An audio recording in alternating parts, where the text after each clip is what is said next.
দেশের প্রতি মাটির প্রতি ভালোবাসা ছিল নিরলস।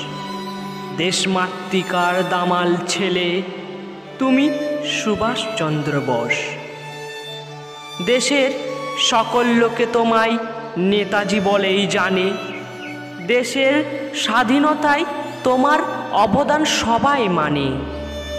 না থাকলে তুমি, হে বীর সংগ্রামী, ভারতবর্ষ স্বাধীন হতো না।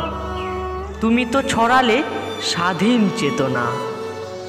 আজ এই স্বাধীন ভারতে তোমায় প্রণাম জানাই। ভারতবাসী যেন কখনো তোমাকে ভুলে না যায়। আজকের দিনে আমার দেশে তোমায় সকলে সারে না হে বীর। মাঝে মাঝে প্রশ্ন জাগে, তুমি কি শুধুই বাঙালির